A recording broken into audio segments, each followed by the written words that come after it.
Welcome to another episode of the Hate Meditations podcast. I am joined today by semi-co-host Joseph April.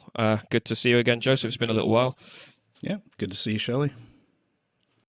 We were going to do an episode on a different topic, but we've had to move things around a little bit last minute. So we're doing a very, very off-the-cuff random episode on some of the recent things I've been saying on the video essay portion of this channel around metal and politics, around whether underground music is still possible in the age of hypervisibility of the internet, and also the idea of nostalgia in metal. Is it still a problem? Is it are we sort of moving into a post-nostalgia age?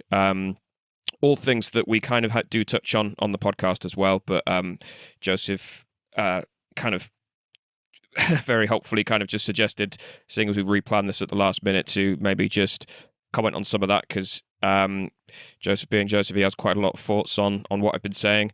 So for any of you that haven't watched those videos, don't worry, they're all unapologetically long and verbose, so I'll just try and offer a brief summary here. But the politics and metal one in particular, I tried to give a balanced understanding of why metal seems to be less radical than other like adjacent subcultures and, well, countercultures to some extent. And I discussed this through a concept that I call sort of common sense fandom. And this is kind of something that I see mapping onto broader society as well, where these tend to be slightly older fans that make a point of being decidedly apolitical. They don't like explicit expressions of politics in their music, even if they are clearly there, as could be the case for grindcore and thrash metal in particular, and how they don't really have a politics outside of metal as well. Their worldview is greatly influenced by their fan, their love of metal, essentially. And they don't really, I mean, one could sort of say they tend to skew conservative, because some people sort of read into the sort of apoliticism that they're trying to kind of cover up or sort of deny the politics or the struggle behind various forms of artistry and so on. And I sort of contrast them with what I take to be a broadly younger fan base that's particularly prevalent in genres of metal that are closer to hardcore or indie, in the form of like post-metal, post-black metal, that kind of thing. And to some extent death metal, although less so there, although I have seen it sort of creeping in. And I've just called them the progressive wing, as in they're generally more progressive, generally more left-wing, generally very explicitly political, and they try to use the language of metal as a genre in its various forms to express that. You could look at like radical anarchist black metal as an example of trying to provide a counterweight to something like NSBM, for example, and how these two sort of competing forces are sort of butting heads to some extent. And then obviously just sort of inserting things like a study of NSBM as basically the most extreme form of far-right politics in metal, and why that kind of took root in black metal in particular. Is it still there? And why, to some extent, that fails in the eyes of the common sense fandom, because, again, they sort of assert their kind of apoliticism again and say, well, Nazism is just as unwelcome in metal as, something like communism or whatever. And then the sort of wing that I didn't explore so much in the video, but I think I probably need to unpack a bit more, is what I called like the conceptual cosplayers. I think I come up with a better name for them now, but that's essentially the wave of metal that is very, very elaborate in its fancy dress, kind of skewing more towards the folk metal or maybe power metal and traditional heavy metal a bit more, where it's very like thematically dense, very focused on mythology or history, lots of like elaborate stage shows with big costumes and things. And I kind of lumped them in as sort of a postmodernist play to some extent, in that they're just renting out imagery from different eras and cultures to just kind of, bolt it onto metal as like a ready-made mythology to use. And I was a little bit dismissive of them in the video, but I have had several emails and messages saying that they want more on that, because of these sort of similar mindset could be applied to things like fetish culture and other forms of music as well, where it's kind of a form of play acting where you get to act out fantasies without actually living the fantasies, like a more committed version of LARPing, I suppose, which, my instinct is to dismiss that as, something for kid adults that just need to sort of grow up and get a grip. But also, I think there is something to this idea, especially as far as like living out the fantasy without having to deal with the consequences of it, that has application for metal in a wider setting, in terms of, you could say that is to some extent what death metal is, in a way that it kind of mirrors horror films in that regard. So that was, apologies, a not so brief summary, but as I said, the video is pushing an hour and I've just done it in under 5 minutes. So, but yeah, that's the summary. I have no idea what Joseph is going to say on it, so I'm going to hand to you now, and I'll just respond as and when. Yeah, I mean, a certain degree of apologies to our audience, because we did kind of put this together at the last minute due to a few situations happening. But I had been wanting to talk to you about these essays because it provoked a lot of thought. Not necessarily disagreement, but, some disagreement mixed with just more reflection, I'd say. And thank you for that summary. Yeah, and also apologies that my thoughts on this might be a bit scattered. Probably would have been better to take a day or two and track all of this down on paper. But I thought it was very interesting, and clearly it was a popular subject, the politics and metal one, because I think it's the most viewed video on the Hate Meditations channel. Yeah, it's not even close. Yeah, blew up. So, not that, we should be like every other YouTube channel and chase after those precious views.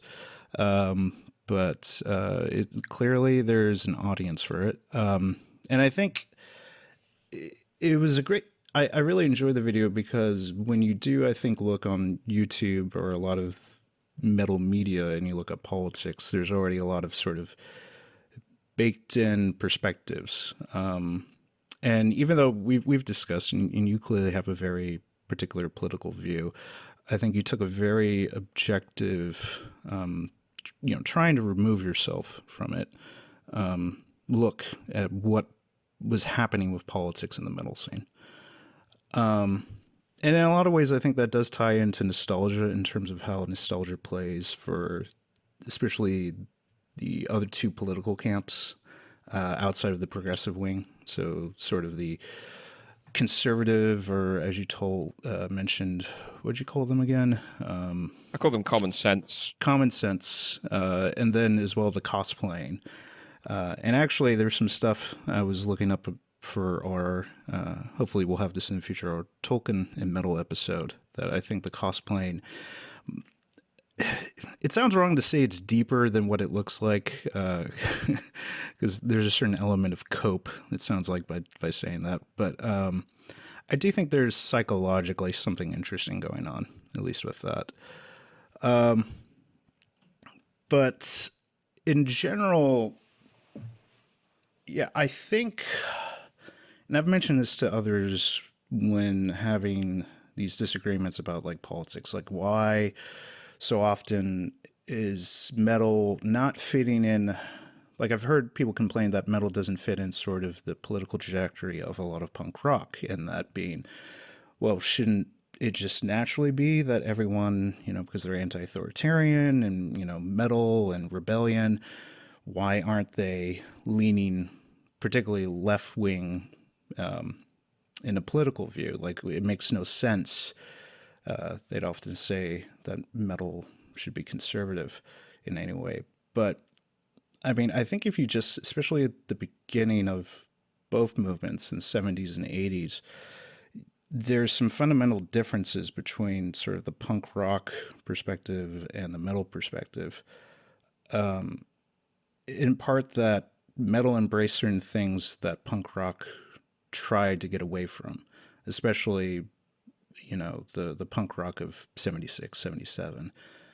Because that was all about oddly enough, a bit of nostalgia. It was sort of a turning back to the punk of the 50s, or to the rock of the 50s without all of the everything superfluous that kind of happened in the 60s, without the prog and all the extra layers and dressing up and everything from the Beatles, doing Sgt. Pepper's to stuff like Genesis and Yes and all of that stuff, and getting too overcomplicated and kind of losing its piss and vinegar. And I think punk was very much about bringing rock and roll back to piss and vinegar and a street perspective. Metal never fully abandoned that prog rock tendency to look at things beyond the day-to-day life. And in that, it always embraced a certain level of escapism. It's like you mentioned, later on in the last 10, 20 years, has definitely gone into the cosplaying sort of side of things. But it's been there from the beginning. I mean, fantasy elements, we can point to certain things in Black Sabbath, but most certainly something like Rainbow. Like, people look at Rainbow as sort of like the beginning of power metal, like the early stages of it. And pretty much continuing with everything that Ronnie James Dio did.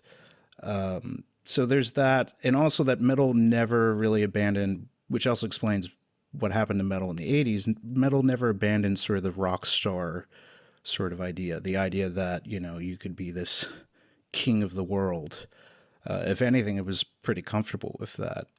It in the 90s, probably because of the influence of grunge, which again is an offshoot of punk, felt a little self-conscious about that. I think in the 90s, it was a little kind of hard to not feel a little silly about that. But even after that, it sort of survived in different aspects, even with something like new metal sort of embracing the rock stardom aspect in a way that grunge, especially people like Kurt Cobain and Nirvana, never were comfortable with. I mean, to the point that I think that impacted Kurt Cobain's mental health, the whole fact that he was a celebrity.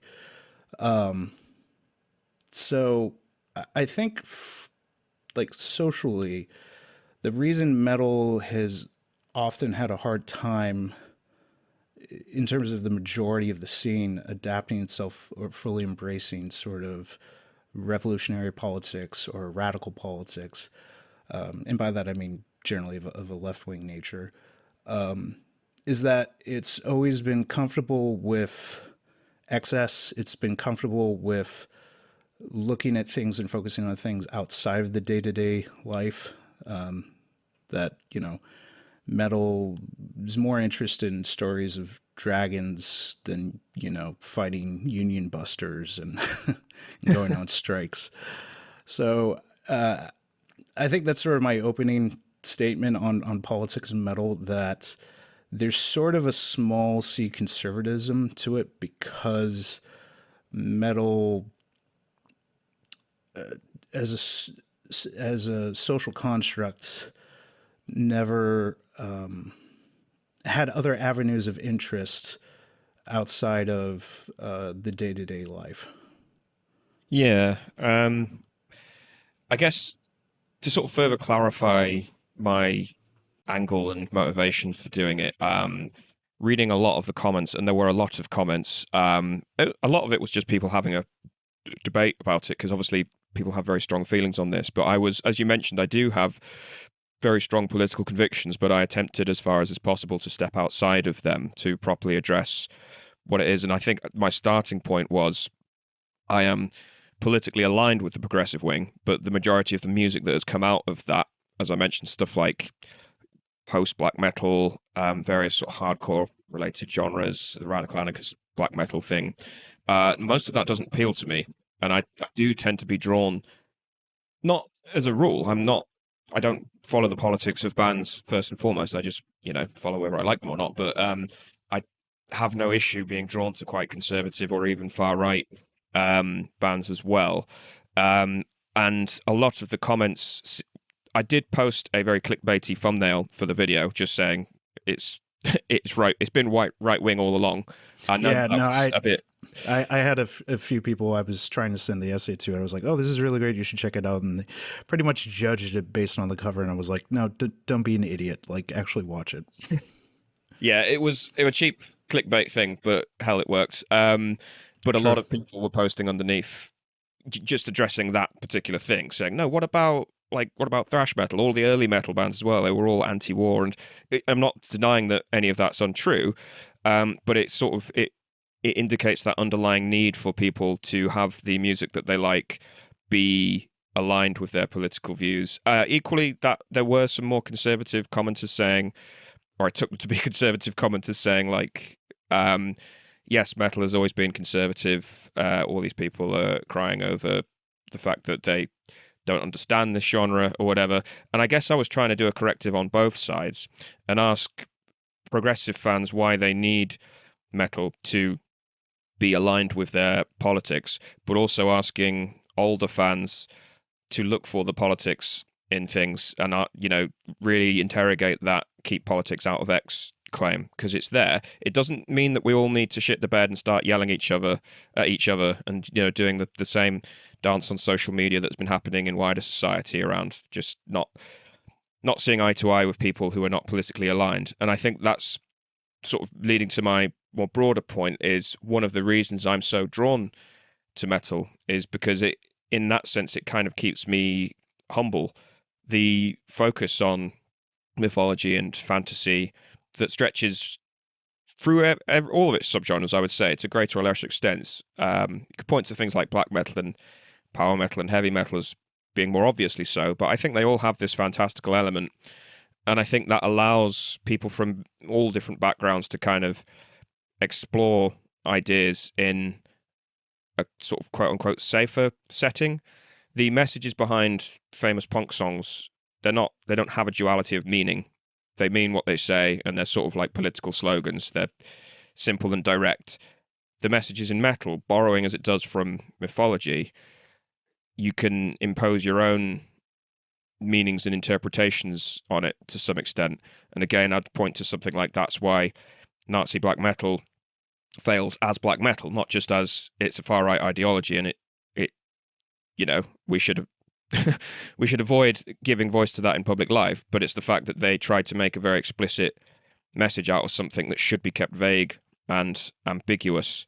And you could make the same claim of sort of attempts to inject far left ideology, and that's kind of what makes metal somewhat unique, but also it's always considered the problem child of like the rock subgenres for that reason, because it sort of makes a point of never resolving that debate.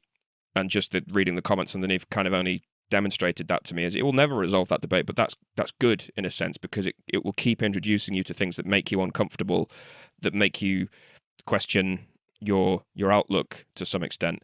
But at the same time, it can just serve as an escapist tool as well. If you do want to just switch off from all that noise, and I really do understand the need to do that sometimes. And again, I guess all of this maps onto someone like Tolkien, who was a huge influence on metal, but people on the left and the right try to claim his mythos as analogous for their worldview. But that just speaks to the sort of richness of it and the deliberate ambiguity of it to some extent. I mean, Tolkien was an anti-fascist, but he was also a devout Catholic and very conservative by today's standards. But his world kind of lives beyond his beliefs and himself in the same way that I would argue any of the sort of greats of metal, their reputation and their legacy and their work kind of live beyond anything that the band members themselves do or say in public. Yeah, no, I would generally agree with a lot of that. And you hit on a few things that I could definitely expand upon. One thing that kept on coming to my mind, I think it's sort of a limitation in sort of, at least, from our perspective in the Anglosphere of, generally English speaking countries. So it's hard to say if there's better language for this in other linguistic realms. But I think a lot of people get tied up with their perceptions of certain political terms. And I think like conservative is a very loaded term just as much as socialist or liberal is. Like, I mean, God, I I have had so many arguments between people I would maybe consider conservative to people further to the right of that to hardcore communists and socialists about what exactly liberal means. And I think that's just as true with conservative. I mean, like there are people who use that word and have no idea what Edmund Burke or who Edmund Burke was or where that came from or its whole relevance. I mean, the fact that most people don't even know that left wing and right wing has to do with the French government during the Revolution in terms of those who were more radical and those who were less so. I mean, there's all these different aspects to it. And I think the one thing, because of the way politics are and because of the internet, especially because of the internet, sort of pushing things to extremes because extremes are what get people's attention. And boy, isn't that relevant for extreme metal. But, when you say conservative these days, people think, oh, fascist. They think far right. They think, as all things in the internet do, you leave something long enough and eventually people start talking about Hitler. And I suppose the inverse of that is, you start talking about left-wing politics enough and eventually someone's going to bring up Stalin and gulags. Because these are the extremes and you eventually do kind of, probably because of the algorithms working, you end up at these places. And I think the problem is that there's a lack of present consciousness about what conservative really means. Like if we say that the majority of the metalheads are conservative, or we could say even in truth, probably a lot of people have sort of the small c conservatism about them that has nothing to do with Nazism or fascism or Francoism or anything like that. Because those movements in particular are very modern movements. Those movements exist after Marx and in reaction to a lot of left-wing events, in reaction to the French Revolution, reaction to the Soviet Revolution. And they're modernist. Part of the reason Tolkien could never consider himself allied with anything bordering on fascist, and certainly the Nazis, is the fact that he was so against the glorification of industry. And especially as part of the war machine, fascism and Nazism was very much about glorifying the industrial might of a nation. Tolkien was very much against that. For him, conservatism meant not a revulsion to all progress, but sort of a mind that progress needed to always keep in mind maintaining sort of pastoral beauty and also maintaining culture and heritage, that he would consider coming from a rural life, which in some ways, post World War II, even reactionary movements have latched onto, in part because of their failure during World War II, in part. So I think a lot of people bring their different views of that, and unfortunately, I think a lot of people probably attack or go after anyone suggesting, such as you did, that metalheads have a large conservative base, because again, they hear conservative, they think either Donald Trump or they think this or that, but that really doesn't have anything to do with what conservatism really means. Yeah, and particularly in the UK, I know you said small c conservative. We have to apply that here because one of the main parties is called the Conservative Party, and you can kind of see the tension within that philosophy play out over their evolution over the last 25 years or so, in that you have that wing of sort of pastoral Little England conservatism that's very like Church of England, white coded, that kind of thing, and then you have what we'd call more of the globalists, sort of the David With the Cameron era. neoliberal, yeah. Yeah, neoliberal, I guess. George Osborne, David Cameron, who were very pro EU, alongside like their Labour counterparts, but also they like to think of themselves as internationalists, essentially. And there was a real tension between that and the older wing of conservatism.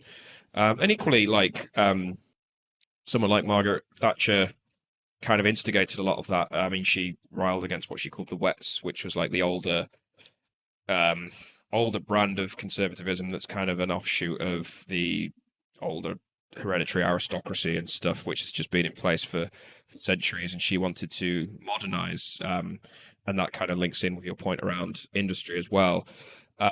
So yeah, there's lots of permutations of it. And in terms of art, you can make the argument um, for yeah, sort of because you made that reference to the fact that fascism of the first half of the 20th century was kind of it's very modernist. It was almost sort of futurist to some extent. It borrowed heavily Well, from obviously like yeah, from Roman the futurist movement. I mean, one of the founders of the futurist movement was one of the founders of Mussolini's fascist party. They're yes, directly yeah, linked.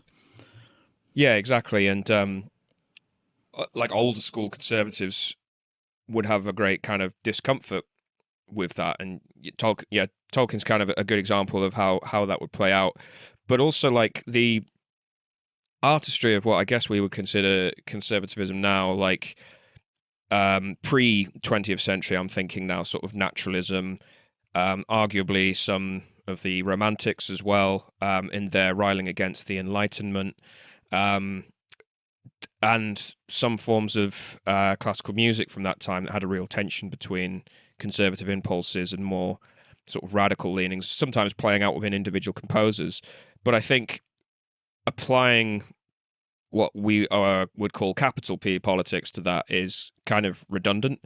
I think some works of art resonate on a more, if they do their job properly, they resonate on a more universal level that doesn't necessarily go beyond politics, but you can find a politics within it, if the art is sort of rich enough and complex enough. And I guess, excuse me, I guess that comes back to my point around metal is some of the works in metal are ambiguous enough that you can kind of transpose your own views on it. So a lot of the comments around the anti-war ethos of early metal and in particular thrash, that doesn't necessarily equate to left wing. You can be conservative and also be anti-war, like the anti-interventionist movement, like FDR as like the most iconic Democratic president, was seen as a bit of a war hawk at one point, and the Conservatives riled against that because they didn't want to get messed up in European wars, and it ties in with like this anti-war sentiment. You can see that again in the 80s. It's not incompatible, and I think to your point, there is just more nuance to these positions, and something like conservatism that's got a kind of long and complex history. It has different wings, it has different interpretations, and it can be distorted and kind of manipulated, especially in this day and age. But I guess what I'm trying to get at is I have tried to, in my writing on metal and thinking on metal, is kind of remove my political instincts to some extent and kind of try to address it on its own terms and address other fans not in terms of whether they're politically aligned, but like what's the underlying motivation, what do they actually want from this music, what do they need from it. And I would I'd ask fans to sort of do that legwork, and I think that's one of the things that metal asks you to do as well, rather than simply reaffirming what you think you already believe, or as you said, like hearing a particular word and immediately going to the top of the shelf in terms of where it's heading, like fascism or whatever. Yeah, and and for whoever listens to the future Tolkien episode, a lot of these bits will connect because we were preparing for that one for today. But I mean, I think he's a good example. I think another one, when we talk about how what we would call left and the right fighting over, like George Orwell is a perfectly good example where you have people say, oh, he's a figure of the right because of his criticism of the Soviet Union, especially Stalin. But at the same time, even when he was doing that, he was very clearly telling people in his letters and writings that he still considered himself a socialist, just felt that Lenin and Stalin had gone wrong in their approach. And, in particular, he felt very betrayed, as did a few people, at what happened in Spain in terms of how the Soviets sort of railroaded the other left-wing movements there. Yeah, and obviously the Stalinist purges created a huge rift in left-wing circles throughout Europe Yeah. in terms of taking a position on that. And it's something that's still relitigated today. But yeah, it's one of these where I have my criticisms of Orwell and his political journey, but coming back to him as an artist, as a writer, I happen to be reading The Road to Wigan Pier actually, just by pure coincidence. But like, people will take that as a reason not to sort of write him off as an author and an artist. He was also that, as well as like a journalist and political thinker. And I think again that comes back to that point on nuance as well. It's just that there are more. These works are more. They resonate for so long and amongst such diverse groups of people because they have that nuance to them. You can sort of dig out things to interrogate and explore. And yeah, sometimes I do worry that both on the left and the right, it's blinkered people to trying to appreciate a more diverse like spectrum of artistry, because the political question is never quite going away in people's minds, I suppose. Yeah. To reorientate it a little bit, I think another major facet to metal, which makes it difficult to become part of a very particular political project, is that even, people, like you mentioned, people cite the anti-war nature, going back to Black Sabbath's War Pigs and then running throughout, especially in the 80s, where you do have the beginnings of a much more punk influence, and especially in thrash metal, and you have everyone from Metallica and Megadeth, Slayer. It's hard to think of a major thrash metal band that did not have an anti-war song. I mean, even Creator, once they got past the proto black metal of slaughter everyone kind of fantasy, they got into some pretty serious, and especially in the case of Creator, left-wing politics, environmentalism and everything else. But I think I've noticed this. Punk, especially once it became, I would say, with the Clash and then with the beginnings of the anarcho-punk scene,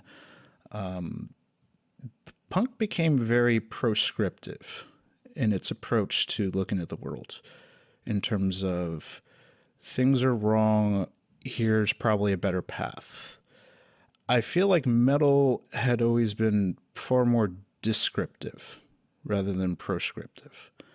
Like, if you check out the politics of a Metallica song, Megadeth, there are all these thrash metal bands, and even Black Sabbath, it's not so much sort of giving advice on a path forward or what to do, so much as looking at the situation and describing it in sort of a way that, like, a certain war movie may talk about how war is hell, whether it's something like Apocalypse Now or All Quiet on the Western Front or anything like that, and talk about the horror of war, and again tying into, which I'll get to, that metal's one of its biggest meta themes is horror.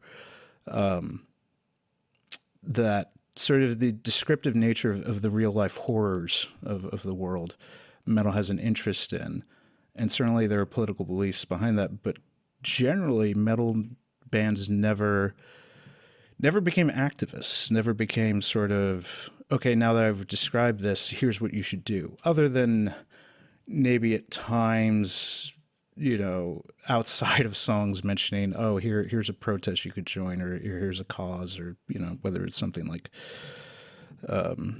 donating to a particular cause or something like that. But, like, I just don't, in metal's most formative years, I don't really see it participating in sort of an activist and prescriptive level.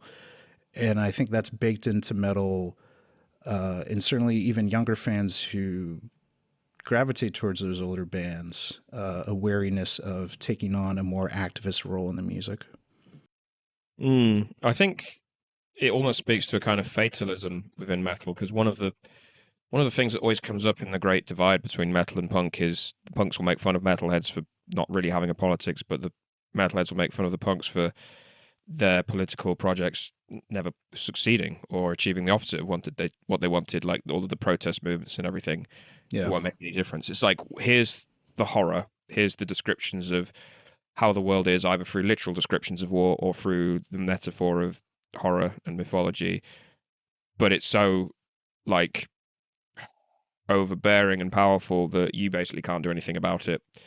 Um, and that sort of speaks to what someone like David Burke would call the death drive of metal, that goes through not just the obvious candidates of death metal and the more extreme portions of thrash, but also like the hedonism of something like glam metal, where it celebrates living life to such an extreme that you damage your body because there's no other logical response to the insanity of the world around you. And I'm thinking also of the punk bands I know that do have very committed right-wing fans, bands like Discharge, DRI, Amebix. Amebix in particular are a good example of like a band that with that cross appeal, because they take out the prescriptive element of punk and kind of replace it with more of a metal aligned lyricism in terms of speaking more to an earthy kind of small c conservatism with the sort of emphasis on heritage and Yeah. Well, in Amebix as well, being very different. And I remember even interviews with the band, them talking about how for a punk band or a band kind of rooted in punk, they had influences all over the place. But I think especially the mentioning of their influence from a band like Hawkwind, I think they mentioned that spiritual matters were always something that concerned the band. And that was something that kind of separate them just from sort of a very materialist, and I don't mean that in like buying things, but a materialist sort of political view in terms of, things to accomplish in the real world. yeah, like Quote, thinking quote, of quote unquote real world. yeah, sort of to contrast it with say DRI's album Dealing with It.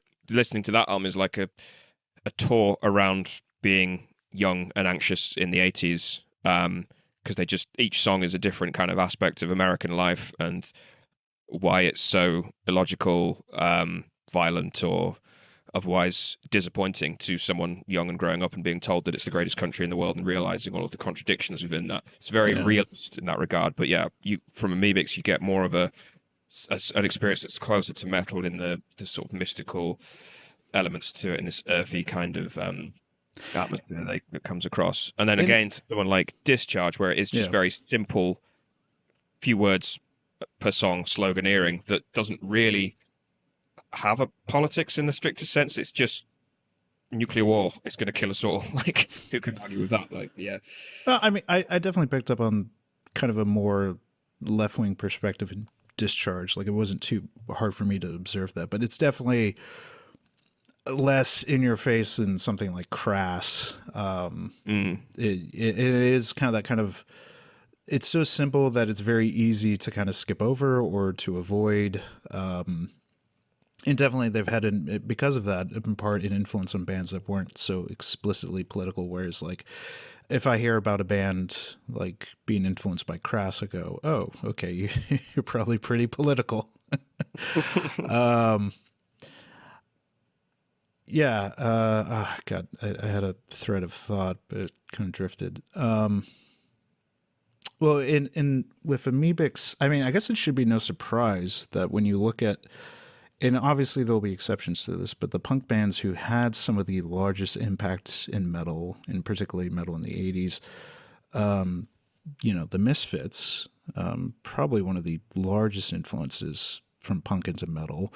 And that was a band that wasn't really concerned about politics at all. The most political related song is sort of like a really trashy joke about the Kennedy assassination. You know, Yeah, it's true. It's true. politics for them were pretty irrelevant. And then even alongside that, like Amoebics again, with coming from a more spiritual place, a very particular. Because the one thing with a political project in your music, it oftentimes dates you to a very particular place. Like I've seen this multiple times, and it's not even that much of an exaggeration. Where something as simple and even fun as like DRI's, Reaganomics. Reagan's going to kill us. Reagan's going to kill us all. It's almost a stereotype of 80s, punk and even like very highly punk related metal, that the songs were basically just Reagan and Thatcher suck and they're going to get us killed. And Reagan was an idiot. Whether it's the Damned or the Ramones having songs about Reagan. So it does date you, because we've now sort of removed from that. It seems almost sort of comical. I mean, God, like one of the biggest punk songs ever, which is about sort of like anti-fascist, is the Dead Kennedys. Nazi fuck off, or well, that one, but California Uber Alles. Yeah. Which and again, that's one where I kind of look at like sometimes I look at Jello and a lot of people from that time and how short-sighted, and I see it again now where it's sort of like picking political fights with small fish when very larger political matters are happening. Like the fact that you make a song, like it drives me insane to no end. I love the song. I love the lyricism of it is playful and fun. But the fact that you would make in 1980 a song about how Jerry Brown was going to lead a fascism in America, even jokingly, right when Reagan is about to take power. In terms of, if you're coming from that left-wing perspective, I think Reagan was more of a threat to political goals than Jerry Brown. People don't know who Jerry Brown is. He was a governor of California, a Democrat. And then even Jello kind of admitting a year or two later, they reworked the song into "We've Got a Bigger Problem Now." I mean, fully admitting. Lyrically, 1982, singing about Jerry Brown bringing fascism rings pretty hollow. So I think the one thing with political-minded music, which I will give credit to a lot of like the red anarchist black metal and some of the more left-wing music now, at least kind of taking more of a historical look, like writing songs about the French Revolution or about certain historical perspectives, at least gives it somewhat of timelessness to it. Whereas a lot of political music and even protest songs from rock and folk bands of the 60s can feel very dated when you're mentioning names that aren't necessarily very relevant, or even groups or factions or political movements that just don't exist anymore. Whereas metal, you write a metal song about Tolkien, ever since that's been published, people have been reading Tolkien and finding a lot of inspiration for it. You write a song about Greek, Roman, Norse myths, it taps into something very deep and becomes part of this well that has been going for quite a long time. Whereas, the song about Reagan or Thatcher has a shorter shelf life. Yeah. I guess you could make an argument that it's like it encourages people to look into the history of it. But in the examples you're picking out in punk in particular, they're very specific and very temporary events, whereas something like Iron Maiden, The Rime of the Ancient Mariner, or something like that, it's based on a sort of classic poem that you might even have to study at school as well, and it's kind of encouraging you to maybe study something that has a bit more resonance. But the example that came to my head just now as well is someone like Bolt Thrower, who when they were on their sort of classic run of albums, I remember watching interviews with them where they were very clear of just not trying to over-explain their choice of sort of lyrics. They just said, look, war's a fact. It happens throughout history in all societies. And that's what that's what we sing about, and we enjoy it as a theme, and we explore it because we find it fascinating, and we're just sort of in that way that we mentioned earlier, we're just describing something that happens in society that is, pointing to this underlying like illogical thing that it does that contradicts its own ideals. But more recently, the members of Bolt Thrower, Carl Willits, and others are sort of making it clearer that they are quite left wing in their views.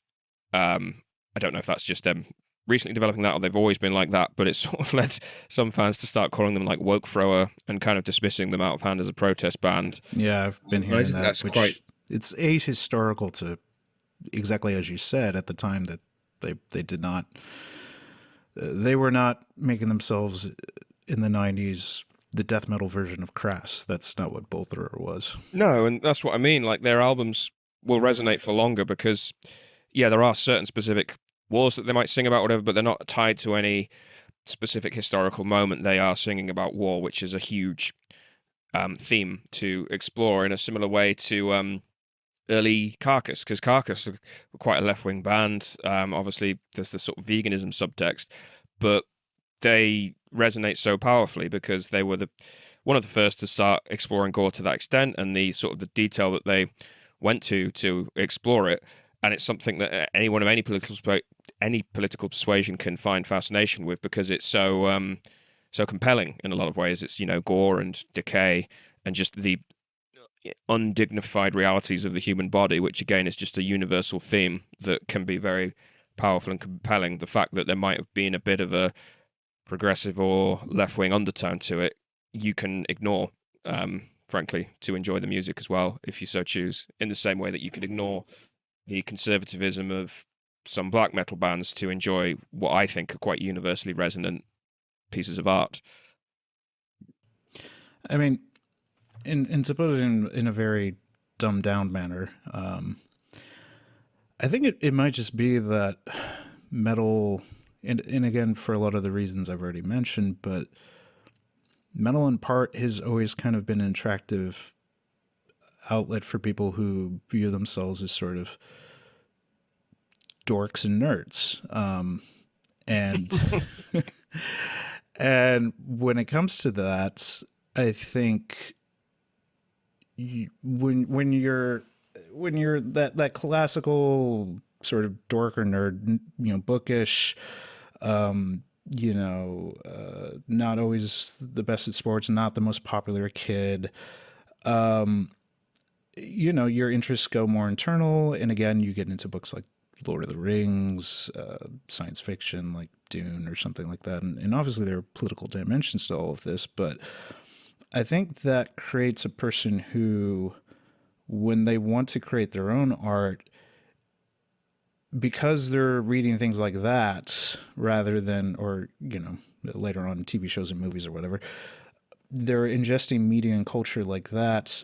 They're less interested in, again, sort of things that seem very in the moment, and more interested in things that have some sort of timeless quality to it, or some sort of psychological element. And so, these, it, not to say again, like bookish and nerdy kids getting into, that kid in high school reading Das Kapital, that kid's definitely a nerd. But A certain kind of nerd. yeah, it's a different one than the kid who's pulling up Dostoevsky or Lord of the Rings or, H.P. Lovecraft for that matter. Yeah, having spent time in actual political party meetings and meeting people that are their whole life is sort of politics, they are unquestionably nerds, but just of a very different breed to the nerds that I come across at a metal gig, or some of my friends that are sort of into the broader pantheon of geek culture in Dungeons and Dragons and fantasy literature and so on. They're a different breed, but equally kind of have that kind of obsessive psychology to them, which I think is one of the things that sort of I've always found a bit separated me to some extent from a lot of the metal community, and that I do have an interest in fantasy literature, but it's very casual compared to some people I know. And my sort of interest outside of metal are broadly sort of political and historical and social, but metal is sort of my main vehicle for exploring the fantasy and horror genre to some extent. I find it much more like intuitive when it's communicated through music than I do literature or film, for example. Although I do like a lot of, sci-fi and horror and fantasy films and books, but not to anywhere near the extent that it's typical for a metalhead. But I think what we're sort of teasing around here, if you're comfortable moving on, is the nostalgic element. And what you were saying earlier on about the timestamp that a song like Reaganomics or whatever puts on music kind of did make me think one of the reasons why metal struggles to escape from its past, but also people keep coming back to the same styles and forms, is because there is that timeless quality to them. And that kind of speaks to a point in my other recent video, sort of giving a brief history of nostalgia within metal, and just saying it's always been there as a sort of latent quality, but by the 2010s it became quite explicit, and I think we might be moving beyond that now. And it's something that you raised on a podcast we did at the end of 2024, just discussing Yep. albums of that year. We were discussing Black Funeral's album, and you kind of compared metal, particularly forms like black metal, to sort of folk music, where people just pass down the same elements and are sort of moved around in different ways. But as long as people are expressing something interesting and it sort of representative of their own artistic character, then it's still of value. There's no reason why we need to expect like groundbreaking originality out of every album that we come across. Do you want to expand on that point at all, or? Yeah, I mean, I think, a lot of the modern music that we have is very much indebted to certain technological inventions of roughly probably the 30s to the 50s of amplification. I mean, thinking back to a certain documentary that was comparing classical music with metal, it talked about how, in that realm of, European art music or classical music, whatever you want to call it, because obviously classical is a very specific time, but amplification was all about the structure of the building and how you situated the instruments and allowing that sound to traverse. And the technological breakthroughs we had in the 20th century, an amplifier does that for you. And so rock music, which metal is a part of, and most modern music, even, electronic music, hip hop, everything,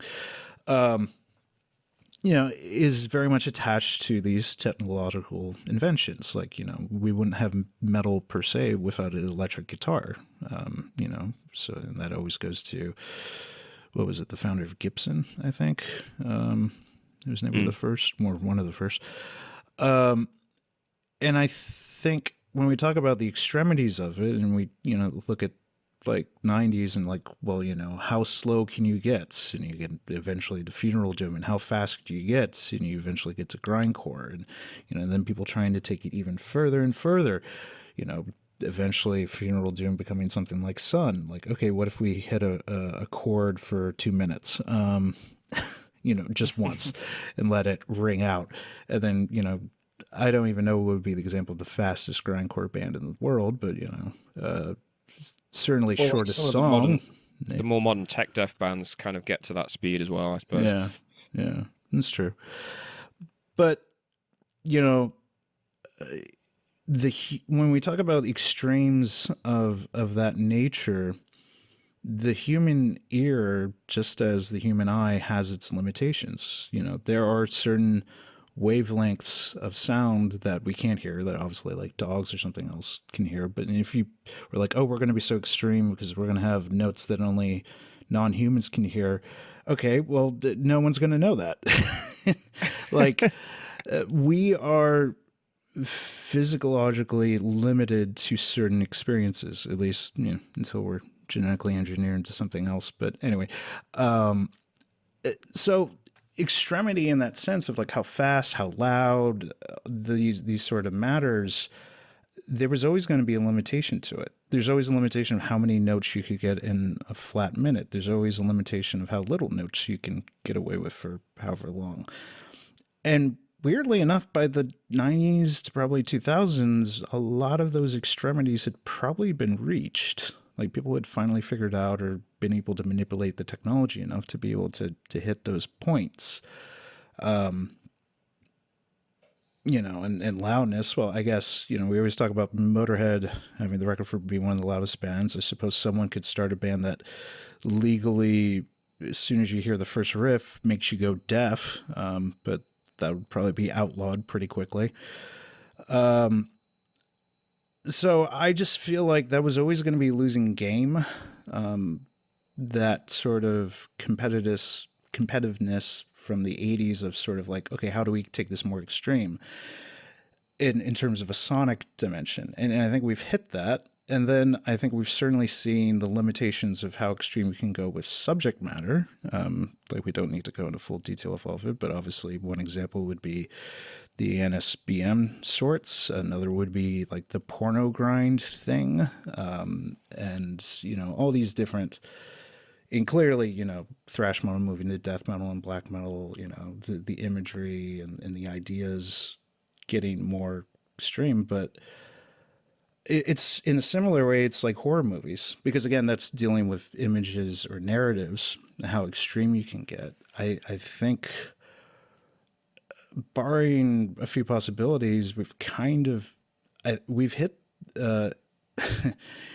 it may not be the end of history, but I think we've hit the end of the possibility of extremity, potentially.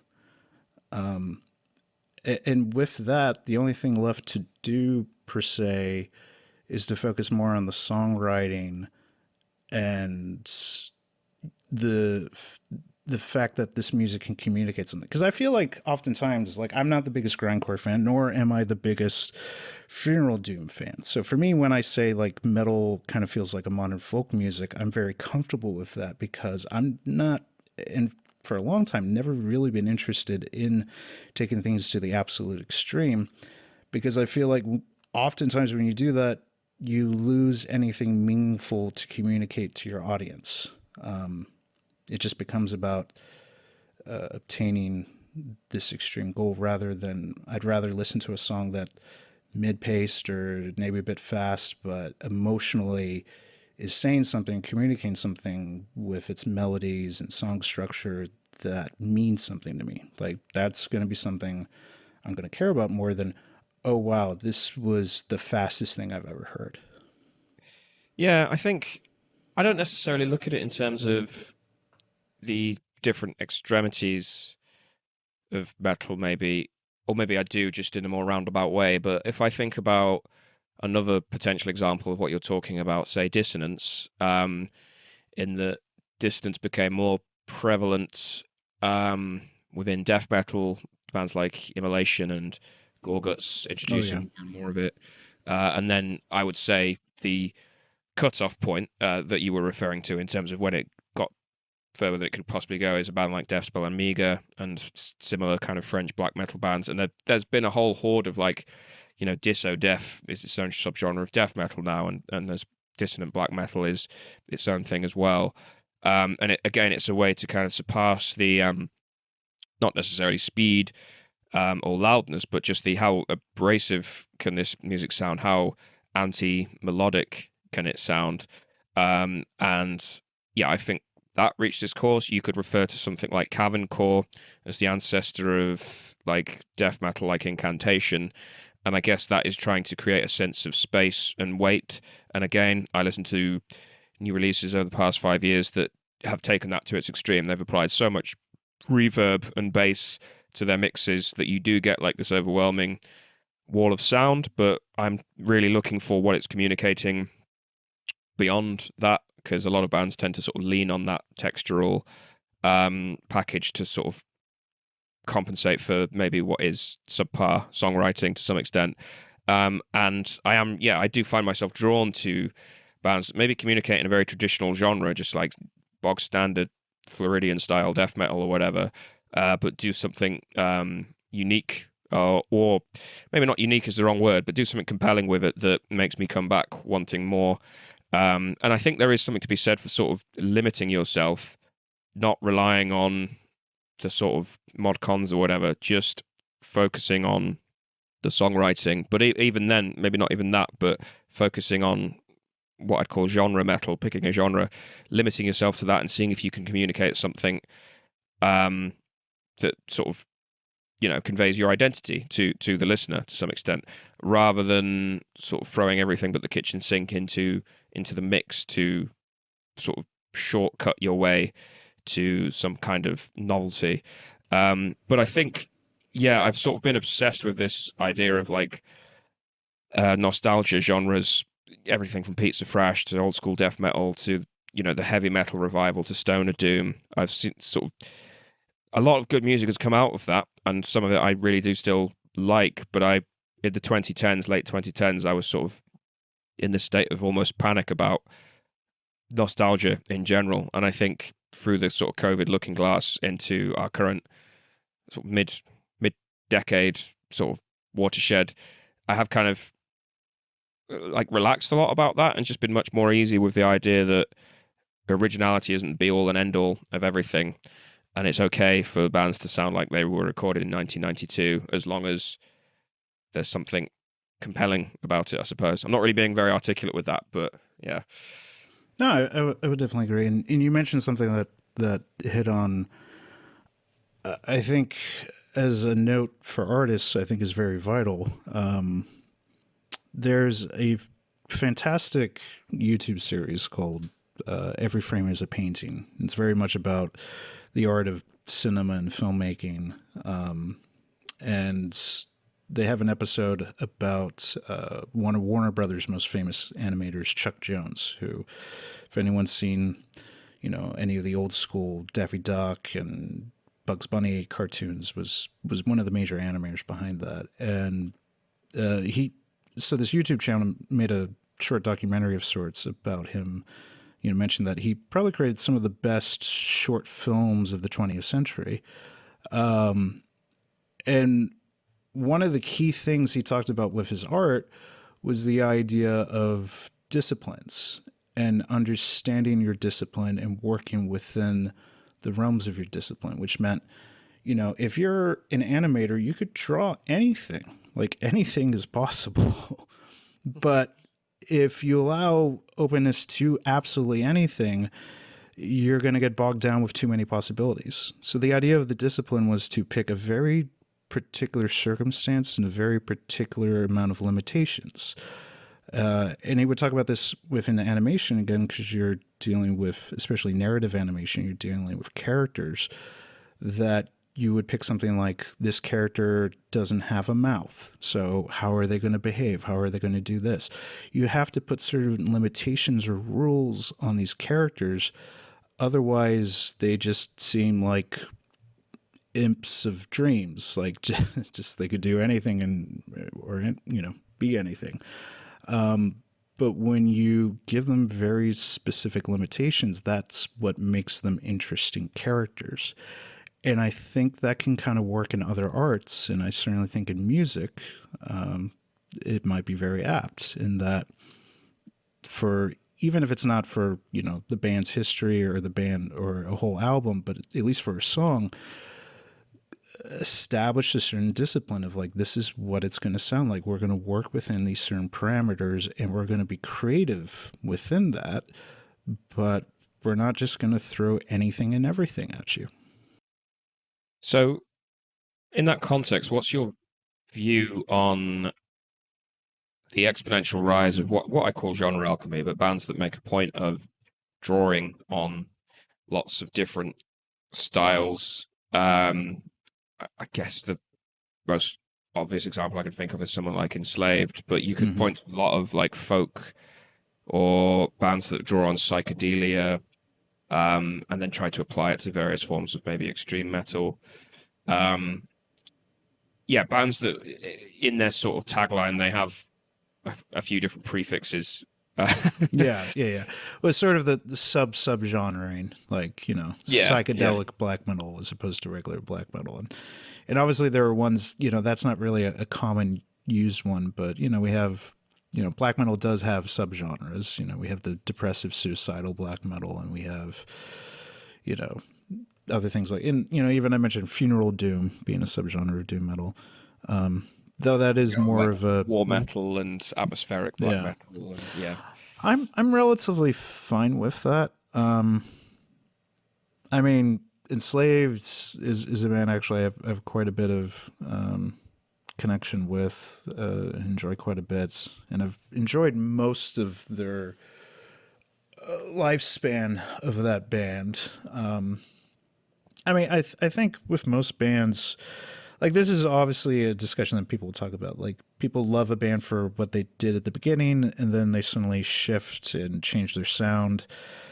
And I always say it's sort of like two sides of a coin. Like, people will say, well, how dare you tell this band that they can't change? And it's like, no, a band, an artist should not be necessarily limited by what someone else says. An artist should do what they feel is right for them. But at the same time, an artist is not owed an audience. Like, if you want to do an experiment and do something entirely different, in the same way, if you're a filmmaker who's known for doing a particular style or something and you do an experiment, cool. It might work in that it might pull in more of an audience or open new avenues for your audience, or people might go, yeah, that's just not for me, and it doesn't work.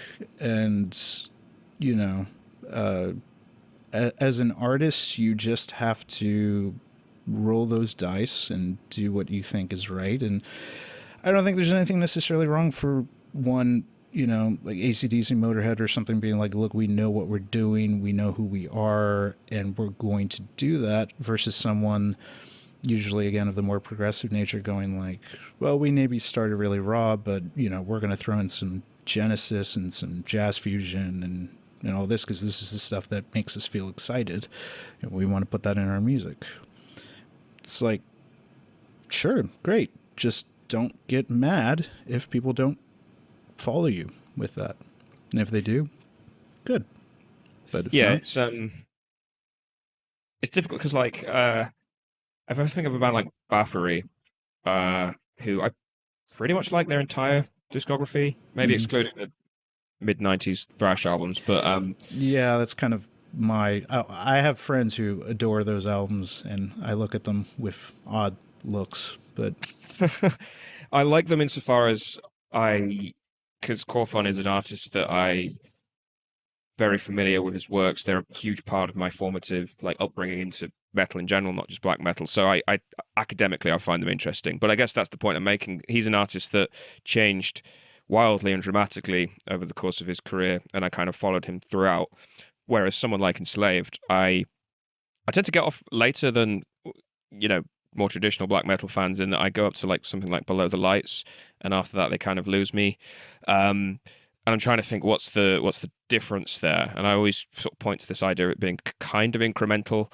I suppose the jump from Bloodfire Death to Hammerheart was pretty dramatic, and that's where you lose fans of sort of true-blooded extreme metal fans, because Hammerheart is essentially a heavy metal album.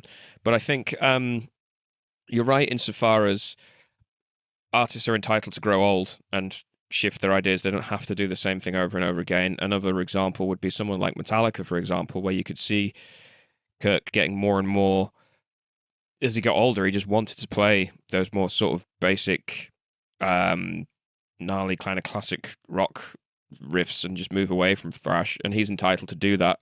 And fans are entitled to just say not for me. But I guess I mean, there's a good example of, like, I feel like this is a dynamic, I think, in the visual arts that's been pretty well documented. I mean, have you ever heard of a cartoon from back in the day called Rocko's Modern Life? No, I haven't. Okay, I recommend it, although I have no idea how you'll receive it. Okay. Part of that kind of the golden era of Nickelodeon cartoons, and it was one that was a little bit more adult, a little bit more mature, but so in that realm of like Beavis and Butthead, but not quite as adult teenager leaning as that. But it was a kids cartoon trying to be pretty edgy actually. But they had this brilliant episode about this guy who worked as an animator, and he sort of inadvertently brings on his parents' neighbors, who are two of the main characters of the show, to animate for him. And they don't know what they're doing, and they basically make a pile of crap. Almost literally, like it's a cartoon of like a block of cheese and this other thing, and the audio recording is horrible. And he's excited about this because he wants to get out of his contract with the studio, and he's like, "Oh, this is great! Like they're gonna hate it. They're gonna." So it's almost kind of like set up as like the producers, and then everyone loves it. Everyone thinks it's the greatest thing ever, and he goes insane from this. And eventually, he quits animating everything, goes out to the desert, and starts, because his real passion in life is still lifes, and makes a giant still life sculpture in the middle of the desert. And he's like, my life's work is complete. And this person comes up and goes, wow, that's really beautiful. He's like, yeah. He's like, wait, don't I recognize you somewhere? Oh, yeah, you're the guy who created that cartoon. And I think I look at that as sort of like I think there's just sort of an absurdity to life in terms of feeling like we can control how people receive artistic works. And that's a frustration that's always going to exist, regardless of whatever political continuum that we're in. The message and perception will always have a bit of a conflict, and popularity and talents will always have a bit of a conflict. And I think taking, our friend Jason would chagrin at this, but taking a few lessons either from a certain amount of stoicism or a certain amount of existentialism, one should just sort of realize that obsessing over having control of those dynamics is always going to be fruitless, because it's not something you can, the sense that you can't control others' opinions of you so much as you can control your reaction to other people's opinions. And that's, as an artist, that's generally what we should do. And you shouldn't, take it for nothing. Like when I was saying about disciplines and everything, there's a real risk in that, like Metallica or something, you build a brand for a particular thing, and then all of a sudden you're like, okay, we're going to do like a heavy blues, rock, grungy metal thing. Don't be surprised if people were like, yeah, that didn't work. That didn't work for me. Yeah. I suppose at the level of the fan base as well, it comes back to the usual proxies of elitism, purists, traditionalists, gatekeeping, all of those things where, and I guess circling back to the politics thing, I always see those as proxies for, the common sense fandom being all of those things, or in the eyes of the progressive fandom, they're considered those things because they don't like the experimentalism they saw with bands like Liturgy or Death Heaven, or what they did with black metal, and it's taken as a proxy for, but also because those bands are quite, progressive and younger, and they're bringing in foreign elements into a genre that I take to be quite like masculine and conservative, then I don't welcome them, and I'm using the debate around their music as like a proxy for that. But at the same time, it's not necessarily not liking music advancing or being experimental, just maybe not welcoming that form of experimentation because it's too far away from what fans know as black metal. It's no longer related to the music that they pertain to be talking about. And equally, I know I've said this I think on other episodes, but like equally the bands themselves, like Liturgy and Death Heaven, later said like they never really wanted to be associated with black metal. They wanted to, they took a lot of influence from it, but it was more the press that kind of foisted them into that crowd, and obviously the pushback was quite immense and wildly out of proportion. But it was kind of this disconnect, and underneath all of that, the nuance gets totally lost as around when does experimentation work? What is the right fan base for that experimentation, and what are kind of the boundaries of genre in a more conceptual sense of what are we talking about here? Because I could be critiquing the music, and then all of the words and the reasons I'm using to critique the music, someone else will take, well, no, they're all the good things I like about it. It's uncanny, it's postmodern, it's sort of random or whatever, but those could all be good things in a different context if you're listening to. I'm using these examples because I'm very familiar with them, but again, yeah, I mean, Metallica would be a good mainstream example of that, where they moved out of the confines that the fan base and surrounding ecosystem had kind of established for them, and they were punished for it. But at the same time, if they wanted to, they could continue doing that. Other bands have done it semi successful. I'm thinking someone like Paradise Lost. Yeah. Well, yeah. And even them, I mean, they're an interesting example in how they, really went away from metal, especially after Draconian times, and then eventually came back, even into Death Doom, with the last 3 or 4. Like that band is a very interesting trajectory.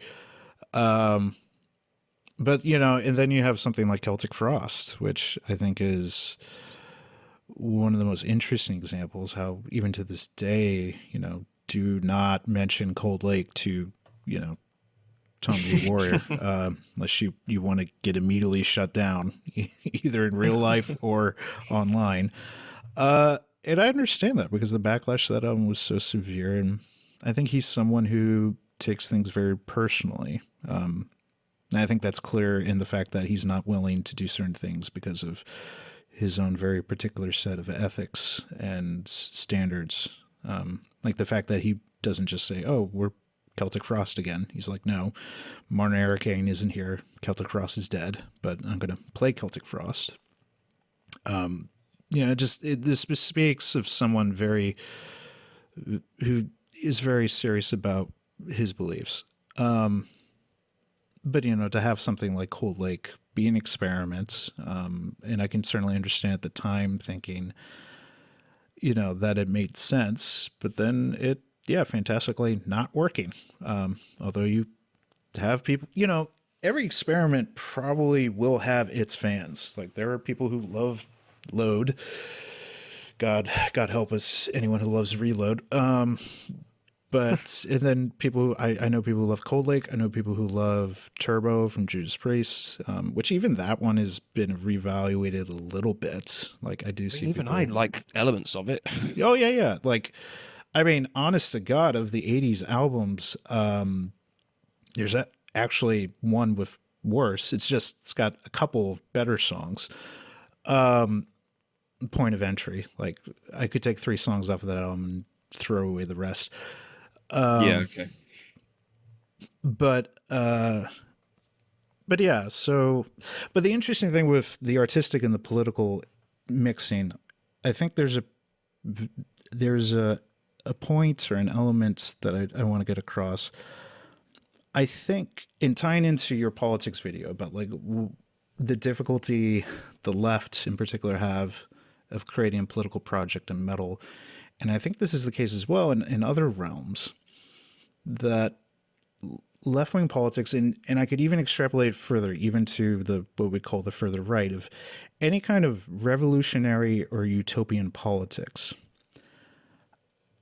tends to have some real difficulties in gaining success and gaining popularity, and even though they might at certain times, but at least maintaining that, because the utopian vision is so willing to either dismiss or downplay the importance of tradition and sort of these deeper wells. Like, I mean, I look at a lot of left-wing political movements, and it's sort of this idea of humanity reborn, that, all of the, horrible sort of bigotries and sort of tribalism of the past will be washed away in this brotherhood, specifically of class consciousness. In the same way you could look at, the right-wing reactionary politics, which again, I would say is very much modernist and in utopian reaction to, you know, certain developments of the 19th and 20th century. It's a similar thing. It's sort of, it does tend to use more elements of traditionalism, but when you really analyze it, all of these are sort of used when it pleases. There's no real sort of sacrosanct kind of holding anything really truly holy above above the state or above the political objective. Especially, I would think, in the case of fascism or reactionary right wing politics. So I think there's always this trouble with political movements like that. The utopianism eventually comes into conflict with certain human psychological needs for that go all the way back to humans as hunter-gatherer tribal people. I think it's pretty hard rooted in us to have certain needs, and sometimes the utopianism and futurism denies it at its own peril as a political project, and that might be why it has a difficult time in something like metal, which is very much music that latches onto traditional wells of understanding and culture. So, yeah, I was trying to dance around this earlier. Not this, what you're saying in particular, but just addressing politics directly. But you've goaded me into it, so fuck it. I have a real bugbear about this in my interactions on the left. I'll just call it the left generically, in that it keeps shitting the bed in, to go back to your point around people confusing certain political terms. I think nationalism and patriotism are two that are often very confused, not just on the left, but on the right as well. And people on the left in particular mistake people being proud or just comfortable with their national identity. They mistake it with a sense of nationalism, which has very different connotations. Like I'm very comfortable, and I think it's a big part of my identity of being English. But I'm also aware that that term comes with a whole host of problems and ambiguities and problems in definition, not necessarily problems in terms of the dubious history of my country, but like Englishness is very hard to define when you try to do it in sort of concrete terms. And just by pure coincidence, I happen to be reading a book that kind of addresses some of this in a book club that I have with some friends, by a sociologist called Benedict Anderson. It was written in 1983, or published in 1983, called Imagine Communities. And it is essentially a historical analysis of the 18th, 19th century and the formation of nations. And he makes the point that nations, as we know and understand them today in the 20th century, are actually much newer and more recent creations than we tend to appreciate. And he uses certain case studies, particularly in the Americas, actually, not just the American Declaration of Independence, but also South America as well. But equally, you could make the case for somewhere like Britain, which tends to be considered a very old nation, but in reality, for instance, Henry V in like the Middle Ages was the first king to actually speak English. All of the ones preceding that, the Norman kings from William the Conqueror on, were basically foreigners. The Tudors were Welsh, they weren't English, and our current royal family are German in heritage. But underneath all of that, and I guess once Europe broke with the Catholic Church and started peeling off and forming its own various branches of Protestantism, you get this concurrent need for the expression of a national identity.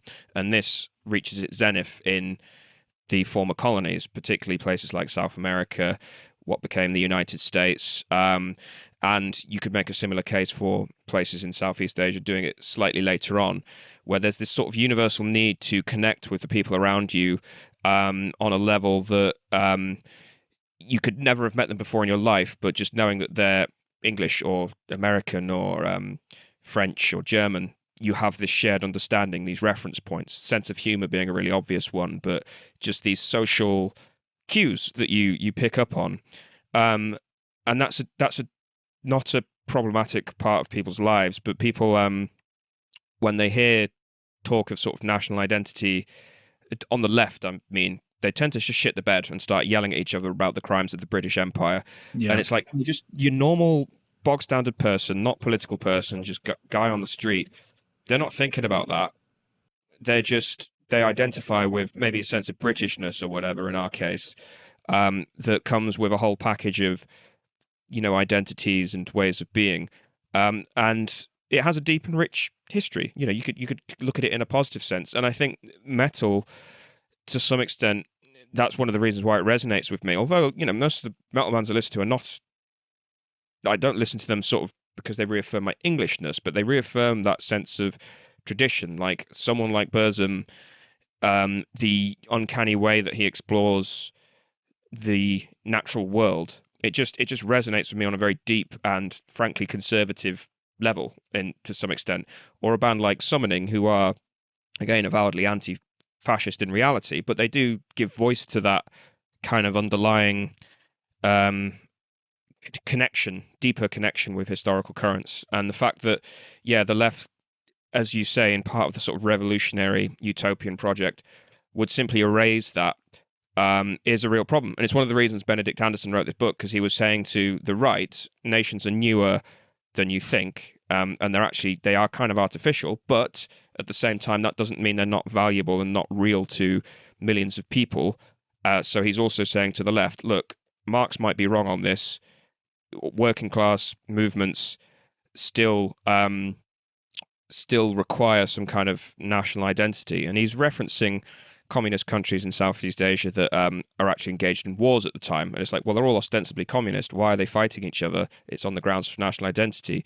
You could look at something like the breakup of Yugoslavia as another example where they had a good few decades to fashion some form of national identity, but it failed. And the old identities rose to the surface with, horrendous consequences. But again, it was like a demonstration of the power that nations have and how the left needs to take them seriously.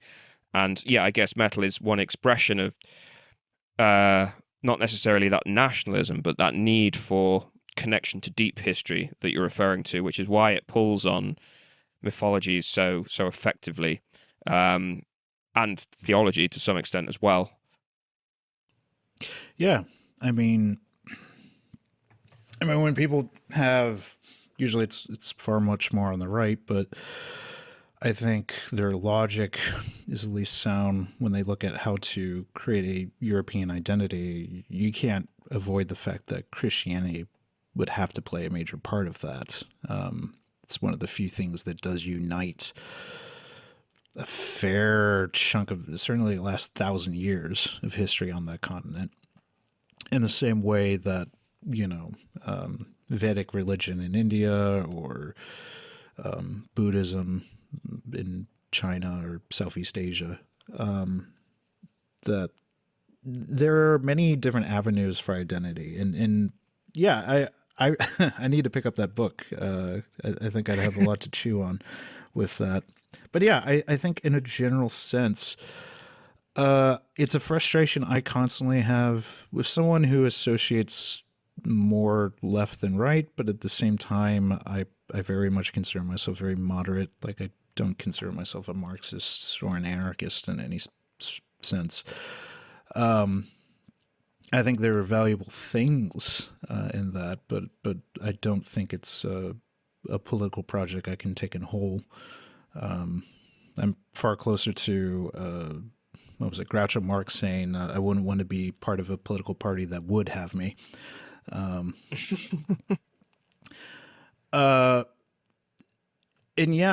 think a major issue, the right has less of an issue. It does, I think, abandon it far too readily and feels like it can manipulate it in ways, and also denies other aspects of human fulfillment that cause issues for its success.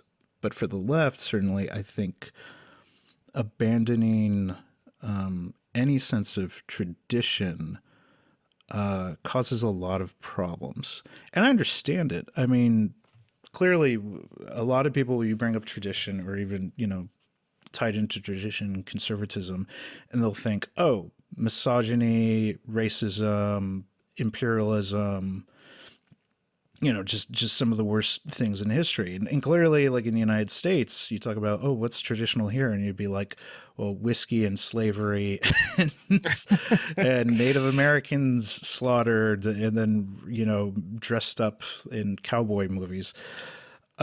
Like if you want to, you could look at American history as just an absolute slaughterhouse. Now, I would say you could look at all of history as a slaughterhouse. Like there's a left wing, I would say more progressive than Marxist necessarily, but like this kind of obsession. Americans like to think of themselves, if they're on the right, they like to think of themselves as God's gift to the world. And then on the left, they like to think of Americans as God's torment to the world. We're never the middle. We're never a little good, a little bad. It's always we're the greatest thing or the worst thing ever. And it's sort of like, can you both shut up and realize both of those positions are stupid? Well, yeah, you talk to people in, say, the global south or whatever, or the countries that the north are exploiting, and you bring up concepts like white guilt of the left. They'd be like, that's absolutely useless to me. You feeling guilty in your own country about whatever way you're exploiting my country is completely useless because it has no material effect on my life. So Yeah. it's not, there's no point in it. But and this is one of the reasons I am very critical of the left for just shitting the bed every time Winston Churchill is mentioned, because he's a very like ambiguous historical figure, and obviously like a pillar of sort of British English identity. But at the same time, yeah, the right, they engage in these things when it's convenient. And I mentioned this in the politics video around the sort of distortion of the symbolism of war memorials and remembrance, where you get people literally throwing Nazi salutes around the cenotaph in London, and it's like that's a monument to people that died fighting Nazism, but now it's being co-opted by far-right white supremacist movements. So this is that same degree of contradiction. We just haven't found a way to surpass it, I suppose. Well, and one of the worst things, and I think you see this especially in even left wing, as you described, the progressive sort of wing of metal, in how sort of it kind of puts a stick between itself and traditionalist aspects of metal, and always goes and critiques that when you abandon those things, because there is still that psychological desire to feel rooted into something greater than yourself, which unfortunately for a few reasons I don't think class consciousness can be the only thing. And I think that's a major problem on the left, and actually the Southeast Asia is a really good example of this. If you just sort of say, well, class consciousness will be enough, and we just have to reverberate that over and over and over again, it's not going to be fulfilling enough root for people. And then when you leave patriotism and any kind of deep root tradition to be co-opted by your political enemies, they will gladly do it.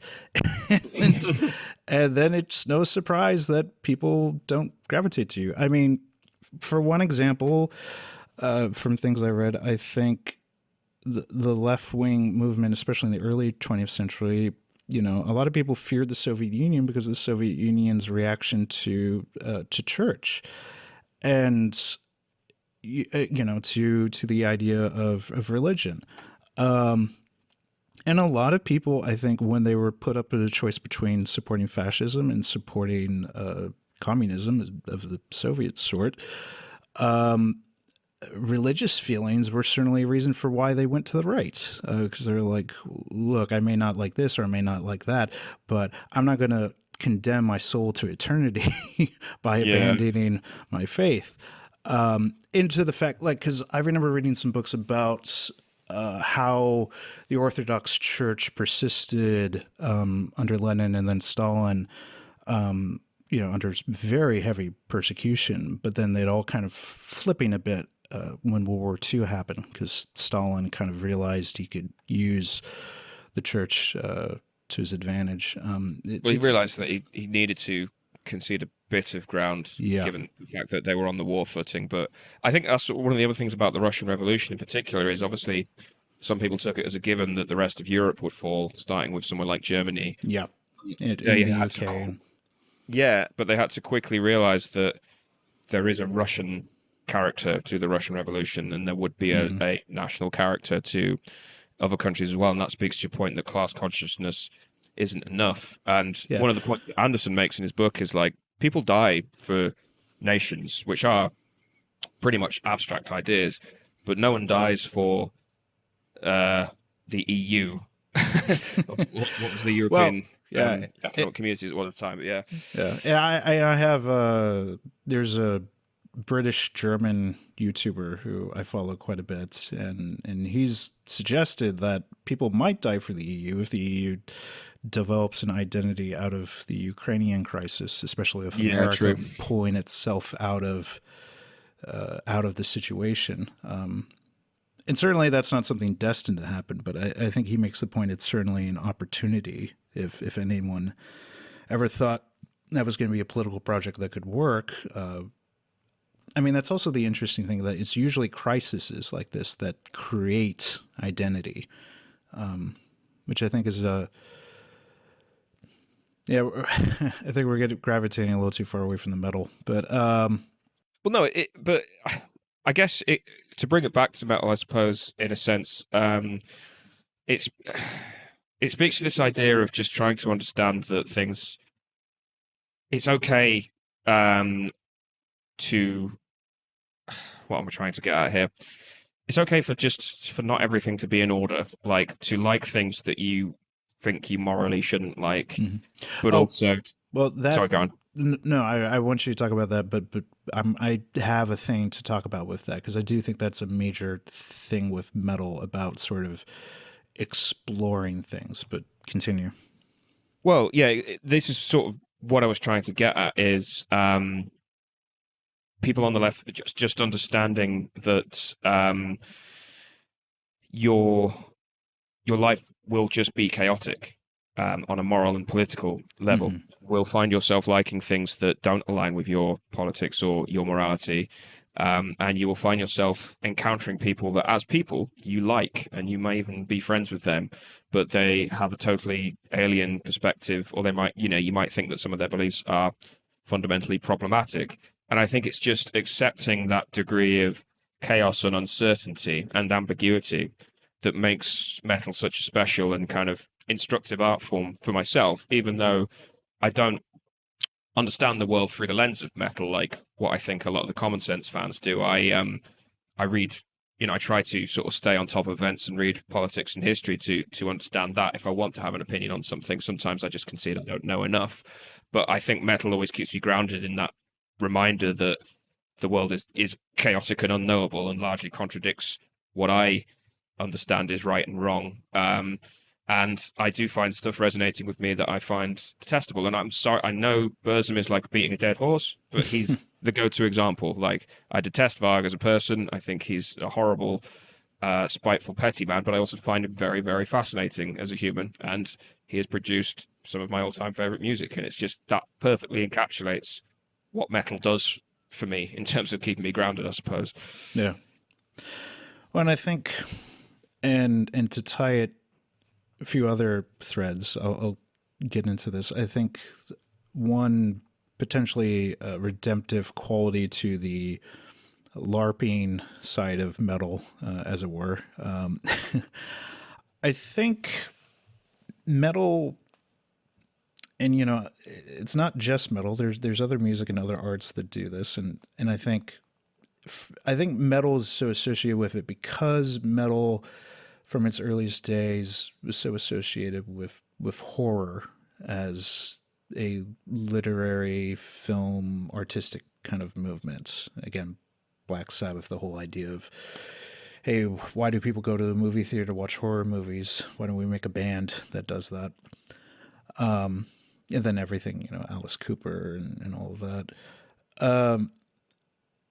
The arts allow people to dip their toes, to remove themselves from their daily life and explore subjects and feelings and emotions in situations that they would either be way too uncomfortable or would be too close to potentially dying, or just that would scare the shit out of them, but able to explore it and then come back into the real world to, in a very Jungian sense, the idea of it is a realm to explore your shadow self, your darker thoughts, the things that you don't say out loud, and then come back into the normal realm with maybe a certain better understanding of yourself. I think ideally, at least, Greek notion of catharsis, that, I don't actually want to live out a scenario where I killed my parents and slept with one, and then bastard children were torn apart by harpies. But going and seeing a play about that may help me understand certain darker or more disturbing thoughts and feelings. In certain contradictions in life that maybe will, racket your head, this art allows you to have a cathartic experience of that. Yeah, I mean, there's a reason why Slayer Yeah. just bellow Auschwitz, the meaning of pain, the way I want you to die. It's sort of sort of an outrageous way to open an album, but it kind of makes sense given the violence of the music that it's exploring. Well, and that, yeah, I mean, some people would hate me for referencing it, but a very pivotal thing for me was that Sam Dunn documentary, the Metal Evolution thing. Yeah, it's yeah, I've watched it. Yeah. And I think an interesting point where he talks about it, which I think, I wish he could have done like 10 hours on it, was metal's sort of obsession with evil, sounding evil, and talking about evil and what is evil. And I think that's very much a lot of what this stuff is that I just mentioned in a variety of arts, to be able to explore those darker things without necessarily succumbing to the darkness. To be able to take some sort of lesson or take some sort of comfort from exploring it back into the, I guess, out of the sacred realm back into the normal world. If we're going to use like Joseph Campbell type terms. Yeah, I guess. Sorry, go on. No, just that, and that, if people want to go like, why does NSBM exist? It's, well, in part, it's kind of Slayer's fault. Although there were other bands that talked about it before, but it's that, at a certain point, evil, this Satan and, that kind of perception of evil didn't really seem to do it anymore. It was explored enough, and when people thought, well, is that really the most evil thing? And then the idea of, okay, well, what's actually more evil than that? And looking at the real world and looking at things like the Holocaust, and then even then Slayer going, okay, well, other things like the fact that, they talked about some of the Japanese war crimes. I mean, I think they were probably the first metal band that ever did that. I'm sure there's some historian who could correct me on that, but that idea, and then getting to the point of bands almost sort of going even further and further. And then I think you do the early stages of something like NSBM was people going, oh yeah, we're totally evil because we're this, and maybe that was like a bluff in the same way that bands were like, oh, we're Satanists. And then 5 years later you ask them, they're like, not really. We just said that to piss people off. But eventually you do get to the point where some people take it more serious. And then, of course, when you have realms like that, even when people aren't taking serious, you have political actors who will see that and go, oh, we can take advantage of that. So yeah, it's like the swastika is a far more, in most European countries, is a far more powerful symbol than the crucifix in the terms of the emotions that it provokes. But you're right, like some bands are just doing it to fuck with people. And then it opens the door to people that genuinely believe in that ideology, and then suddenly you do get like a movement attached to it to some extent, or bands that are in it for the politics first and foremost, and might attach a black metal project to it. And that happens with, like, you could argue that is true of a lot of punk in terms of like they are left-wing activists first, then they might have a punk band attached to it, and Yeah. that's And kind then, of an and then I afterthought. think, I mean, what we've been wrestling with is the reaction to that is then a number of people, especially on the progressive side of things, going, okay, well, dipping your toes into the darkness was bad because it led to this. So let's not do that and just have music advocating for things that we think are right. And that then defeats kind of the purpose of what metal or an art like metal does, which it is often about exploring things that you wouldn't in normal life. And even if it's not the darkness, things like fantasy and other things, it's about this sort of spiritual, psychological role play of putting yourself in places that you know in your day-to-day life you never would be able to, and to be able to explore your emotional and spiritual self in those realms. And to Yeah, deny metal that by just saying, no, we're not going to allow that, we're just going to have like a program or prescription of these points or these beliefs, it defeats the purpose and pulls away some of the magic of metal, because then you no longer have, I think, the spiritual or psychological elements. That kills it if you're not allowed to have the freedom to explore your one's Dionysian side. yeah. I think an analogous genre in terms of the role-playing aspect would be something like early industrial. Think about like Lieback and stuff, where you Mm-hmm. get very, very fascist adjacent imagery. And again, it's not just in terms of, I guess, exploring those ideas, but making a point about it as well. It's a way to sort of do the thing without actually doing the thing. People have made similar arguments about Rammstein's live performances as well. Well, that's an interesting Um, one, and that's one of the few examples, sort of like very left wing people co-adapting fascist imagery for the opposite end. yeah, Because again, like we talked about, like just anywhere where the left poo-poos tradition, the right gobbles it up. This is one of the few times where it's like, let's take all that powerful imagery of the fascism and use it for an entirely different sort of perspective, like yeah, sexual it's sort of almost liberation. like neutering it of the problematic ideology, but acknowledging that, a lot of the artistry and kind of aesthetic of fascism of the early 20th century was like powerful. There's a reason why it resonated with millions of people beyond, them all being sort of bloodthirsty psychopaths. That wasn't Yeah. true of an entire nation of people. It was, but to sort of, sorry, yeah, to sort of bring it back to the metal aspect. One of the very formative emotions that I had when I started getting into extreme metal was my parents won't let me listen to this. I'm sort of Mm-hmm. go up to my room and it's like if they hear me playing this, they're gonna tell me off and be like, "Why the fuck is this in our house?" Yep. And I remember that being really compelling and powerful, of being like, "There's no particular reason why." I was getting into, bands like Morbid Angel and Emperor and things. There was no thing I could point to be like, uh, "My parents won't let me watch it." Won't let me listen to it for this reason. It was a little bit like if I'd put a really violent horror film on when I was too young to watch it or whatever. Yep.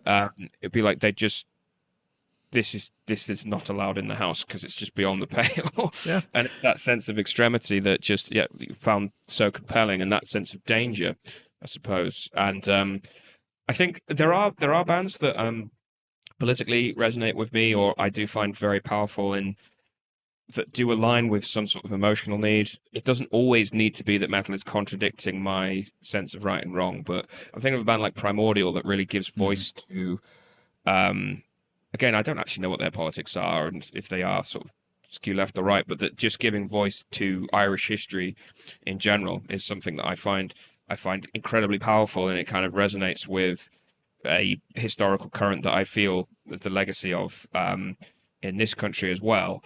But equally, yeah, there are so many examples where metal is sort of challenging and lets me play out that just living in that contradictory mindset for a time, and then pulling myself out of it. And I think this is why in one of my other videos I contrasted someone like Trey with Chuck and their competing sort of approaches to death metal, in that Chuck is archetypical of someone that explores the fantasy but pulls himself out of it and sort of comes across as quite grounded and is able to sort of always come out of the trance, if you will, and return to the real world.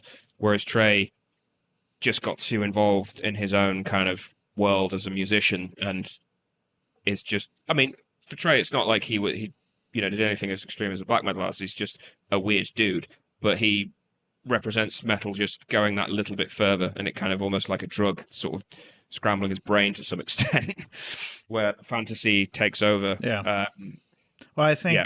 I think, in that realm of, like Greek and Roman metaphors for the arts, Trey definitely, his character is much more touched with madness than Chuck's, and madness in that creative sense. Yes. Yeah.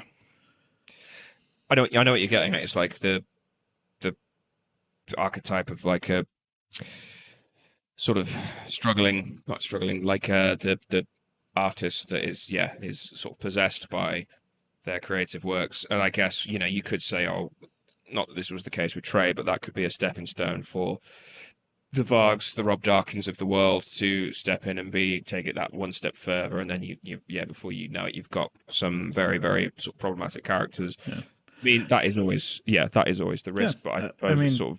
Yeah, throughout the arts. I mean, I think that's always something the artists wrestle with. And again, even outside of music, that, what happens to you when you are someone who keeps on dipping into the darkness? Like, does madness overreach and take into you and kind of destroy part of your life? I mean, clearly with the long litany of musicians who have let drugs destroy themselves and those around them, that's one of the most prime examples of that.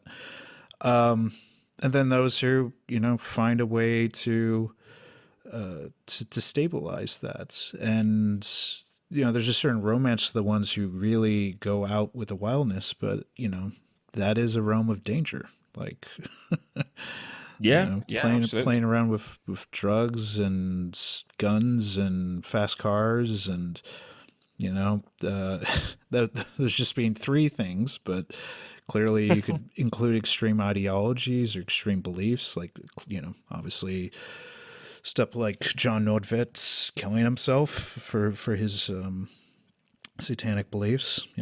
There are those realms of things that the average person would think is too far. Yeah, absolutely. Or you live long enough to find your fan base completely out of step with your views, and then you, I don't know, you say something silly on social media, and then all your fans are like, "But you were the left-wing band." I'm not going to mention anyone specific because I can't be asked. Yeah. So when you originally suggested this idea off the cuff, you said maybe we'll do a short episode. Yeah, I know. Half an hour or so. We've been going for nearly 2 hours. Do you? Not that I'm not. I don't need to wrap up or anything. But do you have anything else you wanted to get across on my videos at all before we do wrap up? I think we hit a lot of it. I'd love to delve into this maybe a little bit more. I gotta maybe detail and write a few things out on maybe like the more recent nostalgia episode, but also see what some of our commenters are saying and maybe see if there's any really resonant points that maybe we're not definitely hitting at here.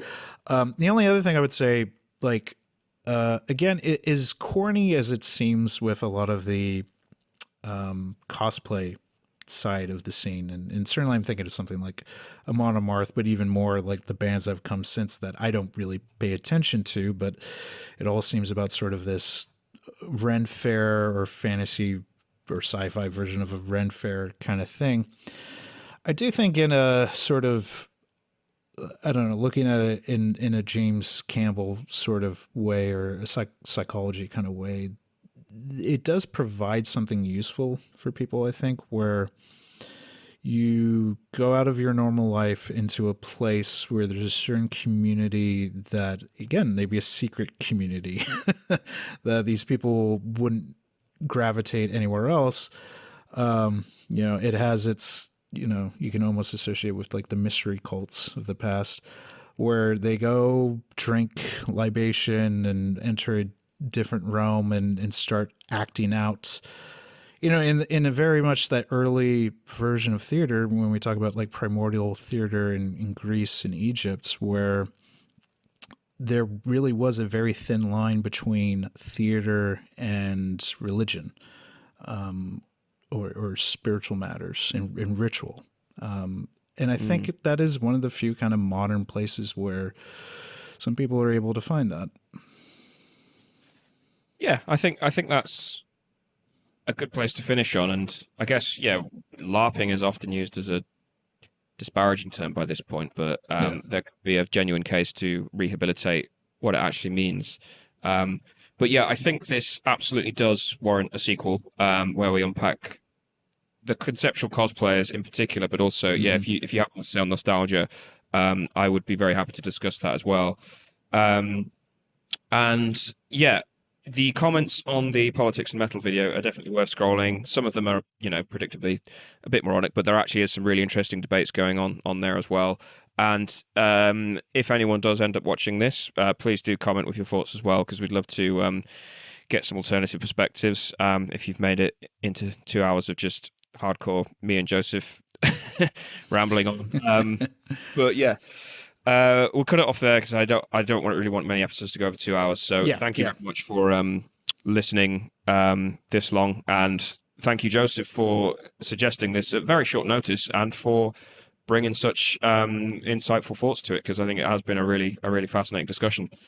Thank you, Shelley. And yeah, hopefully this spurs on more thought for our listeners. Awesome. Yeah. So watch this space. Like I said, we've got a few other things planned for the next few episodes, but hopefully we'll readdress some of these topics in the next couple of months. So yeah, let us know your thoughts, and thank you very much for listening. So enjoy the rest of your day. Goodbye.